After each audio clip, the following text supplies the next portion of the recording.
안녕하세요. 오늘은 안명태 교수의 과학교실 두 번째 시간입니다. 오늘 특별한 손님을 모셔서 잠깐 여러분께 먼저 소개해 드리겠습니다. 혹시 간단히 소개하시죠? 네, 저는 궁금한 게 많은 궁금이로 참가하게 된 사회복지학과 대학생 이지우라고 합니다. 예. 자, 여러분 대신에 해서 궁금한 것을 강의 도중에 질문도 하고 그러겠습니다. 자, 그러면은 지난 시간에는 우리가 탄소 제로에 대해서 이야기하면서 태양 에너지까지 이야기를 했었습니다. 오늘은 이 대체 연료로서 사용할 수 있는 나머지 여러 방법들을 이야기 드리겠습니다. 여기 화면에 있는 것처럼 수소 에너지, 원자력 에너지, 풍력, 수력, 양수, 조수, 그리고 또 CO2를 어떻게 포집해서 저장해서 이 발생을 줄이는 이런 방법에 대해서 이야기를 드리도록 하겠습니다. 자, 그러면 현재 정부의 감축 목표를 잠깐 말씀드리면은 우리가 30년간, 즉 2050년까지는 7억 약 5천만 톤, 7억 5천만 톤 정도의 CO2, 즉 탄소 중립을 하기 위해서 발생되는 탄소 저감을 해야 한다. 이렇게 이야기를 드렸습니다. 일단 단기적으로 10년 후인 2030년까지는 2억 4천만 톤의 CO2 감축을 목표로 하고 있습니다. 이건 작년에 세웠던 1억 6천만 톤에서 올해 2억 5천만 톤으로 약 6, 70%가 상향 조정되었습니다. 그러면 이 수소 에너지가 어떤 건가 이것부터 먼저 말씀을 드리겠습니다. 요사이 여러분들 수소 에너지가 굉장히 핫한 이슈로 되고 있습니다. 뜨거운 이슈로. 왜냐하면은 수소 자동차 이야기 많이 들으셨죠? 그것은 수소를 태우면은 공기 중에 산소와 반응해서 많은 열을 내놓으면서 물이 되는, 즉 에너지와 무공해의 물이 발생하기 때문에 최고로 좋은 에너지원이겠죠. 그렇죠?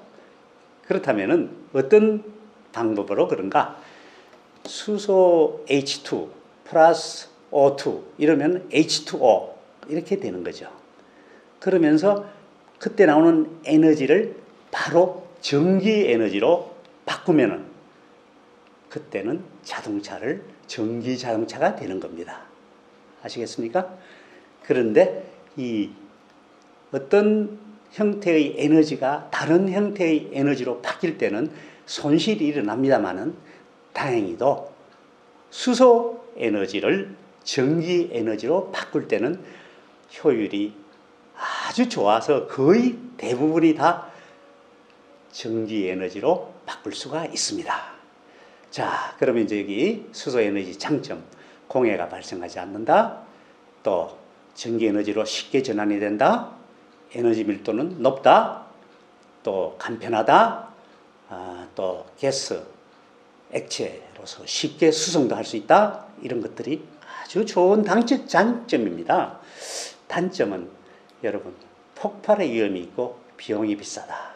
그럼 어떻게 값싸게 수소 에너지를 얻는가? 이런 것들이 문제예요. 그렇죠? 자, 수소 자동차 전환으로 석유 대체의 주 에너지원으로 미래에는 앞으로 여러분 석유나 이런 것을 사용하지 않고 이렇게 완전히 자동차를 바꾸려고 이렇게 하고 있는 걸 알고 있죠? 자, 다음 또 보십시다. 자, 그러면 수소혁명에 대해서 잠깐 이야기를 해보면은 여러분 세계적으로 유명한 책이 있습니다. 하이드로전 이코노미, 우리말로는 수소혁명이라는 제목으로 나와 있습니다. 제르미 레프킨이라는 분이 쓴 것인데 이 책에는 석유 시대의 종말과 세계 경제의 미래에 대해서 이야기를 하고 있습니다. 그리고 그 8장에 이런 이야기가 있어요. 수소 경제의 새벽 여기라는 제목인데 지금부터 약 150년, 1874년이니까 130, 40년 전입니다. 이때 신비의 섬이라는 소설에 거기에 어떻게 이야기를 했는가 하면은 남북전쟁이 일어난 그때의 난군에 납치되어 있던 북군 병사 5명이 열기구를 타고 탈출을 했어요. 그런데 15,000km 떨어진 섬에 착륙해가지고 거기서 이제 살아가면서 그런 이야기인데요. 그때 한 엔지니어가 어떤 이야기를 했는가 하면 다른 옆에 있던 친구가 묻기를 앞으로 석유나 석탄이나 이렇게 화석 연료가 다 떨어지면 우리 어떻게 살지? 이러니까 걱정 마. 물 에너지가 있어. 물을 이용하면 돼. 이렇게 이야기한 게 있습니다. 그러니까 그러한 소설에서도 그 물에 있는 수소를 이용할 수 있는 에너지원으로의 예측을 했습니다. 상당히 똑똑하죠? 그 다음에 2001년, 이건 언제냐 하면은 9월 11일이 여러분 9.11, 탈레반이 월드 트레이드 센터, 그러니까 미국의 아주 뉴욕에 있는 빌딩을 폭발을 시키고 수천 명이 죽고 이런 큰 참사가 일어난 걸 알고 있죠. 그때 바로 한 일주일 후에 다치 쉘이라는 석유회사, 세계 최대의 석유회사입니다. 필 왓츠라는 분이 21세기는 수소 기반 혁명적 새 에너지 시대가 도래한다. 이러면서 예측을 또 했어요. 그러면서 그때 우리는 수소 발전을 위해서 막대한 돈을 이렇게 투자를 하고 있다. 그러면서 앞으로는 수소가 완전히 석탄, 석유 등 이러한 에너지를 대체할 것이다. 이렇게 선언을 했습니다. 자, 그러면은 여기에 이제 수소를 그러면 현재 어떻게 생산하는가 이걸 잠깐 보도록 하겠어요. 현재 수소의 생산에 대해서 잠깐 말씀드리면은 현재 생산되는 수소는 대부분 천연가스나 천연 석유에서 채굴된 부산물로서 얻어집니다. 어떻게 이걸 채굴하느냐 하는 것은 고온의 수증기를 천연가스나 천연석유의 촉매와 같이 이렇게 작용을 시키면은 그때 수소가 나오지만은 그때는 수소는 수증기는 쉽게 분리가 될 수 있습니다. 왜냐고요? 우리 온도가 0도에서 물은 얼지만은 수소는 어떻게 되나요? 굉장히 마이너스 270여 도에서 옵니다. 그러니까 구별이 이 냉각이라든가 이런 방법을 통해서도 쉽게 분리를 할 수가 있습니다. 그리고 또 한 방법은 제철 과정에서의 부산물로 나옵니다. 그러나 이 두 가지가 비교적 싼데 제일 쉬운 방법은 물을 전기하는 방법, 전기분해하는 방법이죠. 그런데 이것은 이 전기값이라든가 생산 단가가 수배 이상 높습니다. 그러니까 뭐 서너 배, 다섯 배, 그 지역에 따라서는 그 이상 높을 수도 있기 때문에 실은 물을 전기분해해서 많은 에너지를 들여서 돈을 들여서 다시 또 에너지를 얻는 것은 이것은 조금 문제가 있죠. 그래서 생산 원가 그리고 우리가 현재 자연에서 얻는 수소만 가지고는 앞으로 대체를 할 수가 없습니다. 그러니까 다른 방법도 지금도 계속 연구 중이고 그 중에 또 생물학적인 방법 또한 원자력을 이용해서 원자력에서 높은 열이 나오죠. 그 열을 이용해서 물을 열분해하면은 수소와 산소가 되니까 이렇게 하는 방법. 또 태양에너지 여러분 지금 태양전지 이야기를 드렸죠. 그걸로 해서 또 쉽게 수소를 생산하는 이러한 방법이 있겠습니다. 다음 이제 원자력 발전에 대해서 말씀을 드리겠습니다. 원전을 가동한 나라는 세계적으로 한국을 포함해서 32개국이고, 그리고 한국은 지금 현재 총 전력 생산량의 29%를 원전이 담당을 하고 있습니다. 그리고 이제 다른 나라도 비교를 해보면은 미국, 중국, 일본 등등 다 원전을 활용을 하고 있고, 좀 더 구체적으로 각 국가별로는 말씀을 드리겠습니다만은, 여기 주요 국가의 원전 발전 현황은 미국, 프랑스, 중국, 러시아, 일본, 영국, 그리고 독일은 거의 탈원전을 선언한 대표적인 나라입니다. 그래서 지금 현재는 6개를 가동하고 있지만은 앞으로는 완전히 원전을 중지한 그런 계획을 하고 있는 걸로 되어 있습니다. 자, 그러면 이제 구체적인 나라별로 보십시다. 프랑스는 1970년대부터 원자력 발전 비율이 발전을 했고, 2020년 기준으로는 원자력 발전 비율이 70.6%로서 세계에서 가장 많은 원자력을 사용하고 있는 나라입니다. 그리고 영국은 세계 최초로 상업용 원전을 가동한 이래로 한때는 가동을 중지를 제한을 많이 하다가 지금은 다시 원전 신규 건설을 계속해서 추진하며 원전 이용을 확대하고 있는 중입니다. 그러나 한때 탈원전의 길을 걷건 뒤로 다시 원전 산업 기반을 다지기 위해서 어려움을 겪고 있습니다. 자, 중국은 말씀드리면 우리 이웃에 있는 중국은 상당히 우리의 관심의 대상입니다. 중국은 목표를 2060년, 즉 40년을 이렇게 세워서 우리보다 한 10년을 더 길게 잡았습니다. 그리고 현재는 48기를 가동 중이고 또 17기를 더 건설 중입니다. 여기 그림은 중국의 원자력 발전소 후천성에 있는 것의 원자력의 모양입니다. 자, 그런데 이제 중국에 우리가 조금 더 신경을 써야 할 게 있어요. 중국의 신형 원전에 대해서 다시 말씀드리겠습니다. 여기에 보면은 이 표에 제일 처음 토륨 용융 원자료, 이것은 토륨 멜트 솔트 리액터 이렇게 해서 TMSR 이렇게 해서 연구용으로 지금 가동을 간수성해서 하고 있습니다. 이것은 뭐냐 하면은 물이 없는 원자로로 냉각을 하니까 사막 내륙 지역에 설치가 가능하다. 그리고 또 두 번째, 바로 밑에 소형 모듈 원자로. 이것은 아주 이 발전량이 또 125메가와트 이렇게 해서 스몰 솔 모듈 원자로 리액터입니다. 이것은 선박, 해상, 유전 등에 장착을 가능해서 아주 소규모로 이렇게 할 수 있는 이런 것들을 또 하이난성에 저기에는 이렇게 하고 있는 중입니다.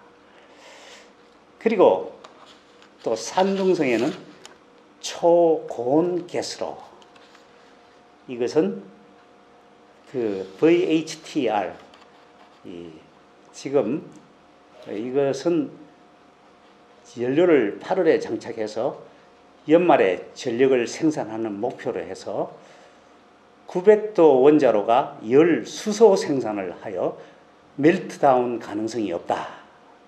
이것은 원자로가 이렇게 녹아나서 이런 여러 가지 폭발이라든가 이런 위험을 줄일 수 있는 이런 것입니다. 자, 그러면은 여기에서 먼저 그 질문에 여러분들이 있는 것은 왜 그러면 이런 원자로를 이렇게 하는 데 있어 가지고 상당히 어려움이 있는가 하는 것은 원자로의 위험 이런 것 때문에 그런 걸로 알고 있습니다. 거기에 대해서는 뒷부분에 다시 한번 설명을 드리도록 하겠습니다. 그리고 이제 독일의 탈원전, 여러분 독일이 이제 대표적인 탈원전 국가로서 우리도 독일을 따라가고 있습니다. 그러면은 독일 탈원전 이유를 잠깐 말씀드리면은 1986년 체르노빌 원전 사고 알고 계시죠? 네. 그때 러시아에서 지금부터 약 한 30여 년 전에 큰 핵발전소, 체르노빌 핵발전소 사고가 일어나서 그때 독일이 체르노빌과 가장 가깝고 그리고 그로 인해서 반원전 여론이 강하게 일어났습니다. 여러분 독일에는 실제로 녹색당이 1980년에 창설되어 가지고 정권을 연합해 가지고 연정을 구성하고 있는 이런 강력한 정치 세력이 되어 있습니다.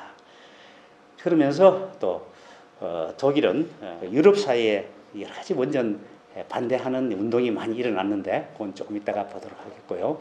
상대적으로 독일은 경제적으로 또 기술력으로 우위를 갖고 있고 새로운 에너지 산업을 선도할 수 있고 또 여기에 없습니다만 후쿠시마 원전 사고 이후에 앙겔라 마르켈 총리가 바로 원전 8기를 중단시킨 이후에 2022년까지는 모든 원전을 폐기한다는 에너지 전환 정책을 발표하면서 이제는 완전히 탈원전 길로 들어서 있습니다. 또 이웃나라 국가로부터 송전선, 가스관 등을 통한 전력 등 에너지 수송이 쉽다 하는 것이 또 장점입니다.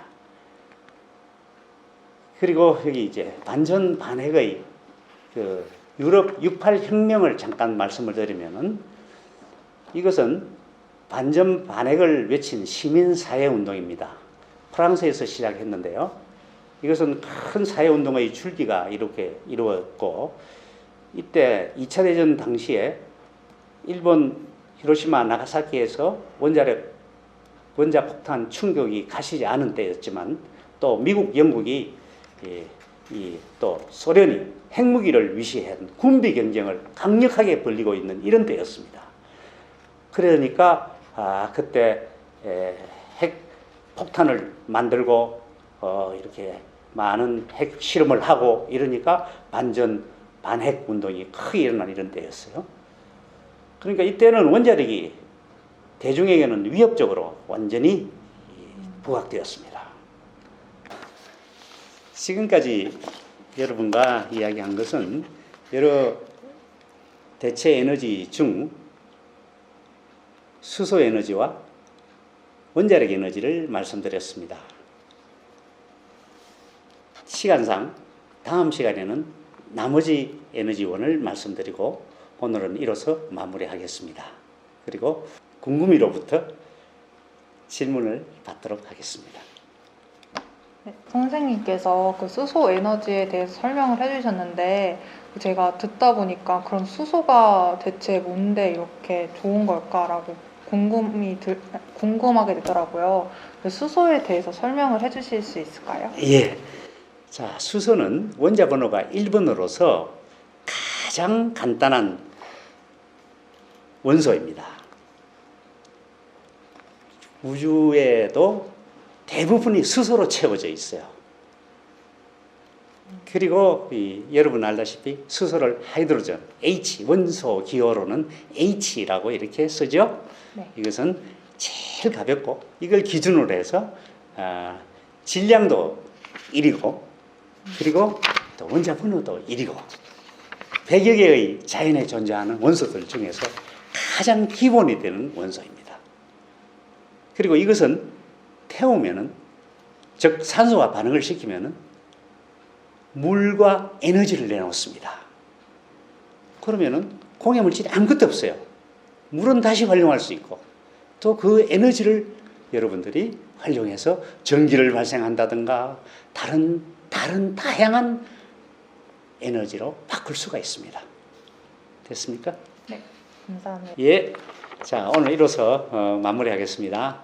우리 다음에는 나머지의 여러 가지 대체 에너지원, 풍력, 그리고 또 여러 공기 중의 혹은 기타 기체 상태의 CO2를 어떻게 하면은 고체 상태로 아니면은 지상이나 지하에 또 바다에 이렇게 저장하는 방법 이런 것에 대해서 이야기를 나누고 그리고 이제 우리 생활에 어떻게 실천을 할 수 있을까 이런 것들에 대해서 이야기를 나누도록 하겠습니다. 감사합니다.